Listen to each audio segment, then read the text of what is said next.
Chapter 1. Stop bleeding on people who didn't hurt you. Stop allowing your past to affect your present. And when I say that, what I mean is, a lot of us, we never officially healed those wounds, those traumatic wounds we felt as children. We tend to carry that in our present life, and that affects a lot of situations and relationships.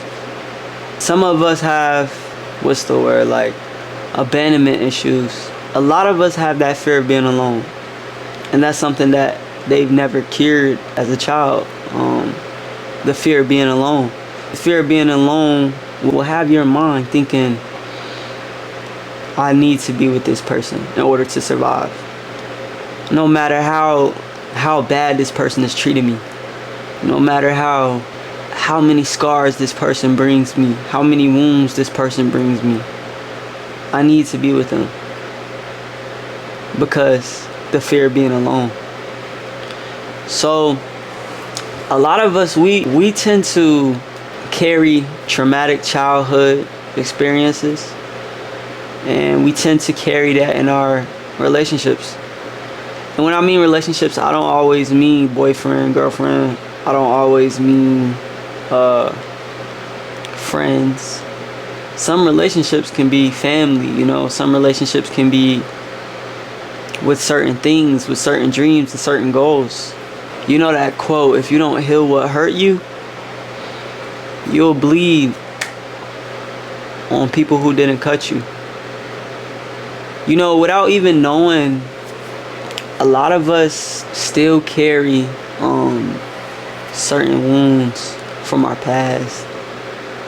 Unintentionally, you know what I mean? It's unintentional most of the time, because a lot of us don't really take the time to figure out what was that foundation of that wound. What was that foundation of that wound, and what was the cause of that?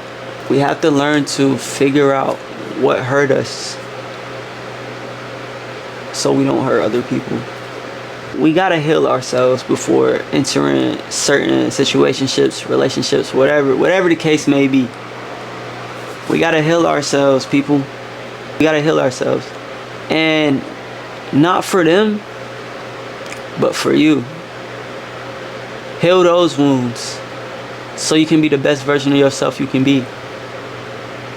So you can be a version of yourself that's willing to accept love. A version of yourself that's willing to build something stronger. Build something that can't be destroyed. Something that can't be broken. Because you healed those damaged wounds. We have to learn ourselves before trying to learn somebody else the way it should go.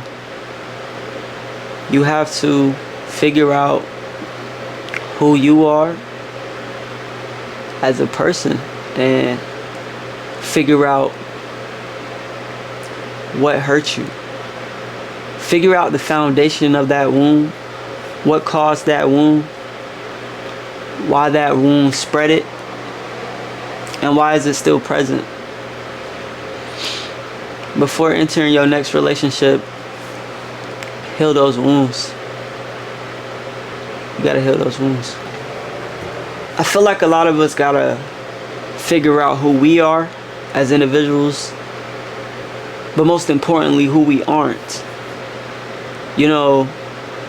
A lot of us, our past, not even our past, that subconscious mind of negativity is sitting there telling us what we can't do, what we won't be able to do, what obstacles are in our way to prevent us from doing this, why we can't do this. Oh, you can't do this because, you know what I mean? We gotta figure out who we are. Stop focused on who we aren't. Stop so much putting that into your ear. Stop listening to the negativity of what you think you can't do. Well, let me tell you something, kiddo. You think you can't do. You won't know what you can do until you actually do it. I would rather fail trying than not trying at all. Stop listening to the back of your mind that's filled with negativity and things that's shooting down your dreams and goals. That negative mind is preventing you from being able to love again. That negative mind is creating something with the intention to destroy you, destroy your life. Realize who you are, and you are somebody. So stop listening to those people around you that are telling you otherwise, and stop taking that, acting as if there's truth to it, because there's no truth to it. They just yapping because they're afraid of what you can do. But in reality, everybody's gonna have their opinions. That's life. It's really about, do you believe in yourself, and are you willing to take that step to prove to them that you can do it? I believe you can. God believes you can. But do you believe you can? Never know until you try. What if that's the goal that you gotta accomplish in order to make your first milli? To create generational wealth. Never know until you try.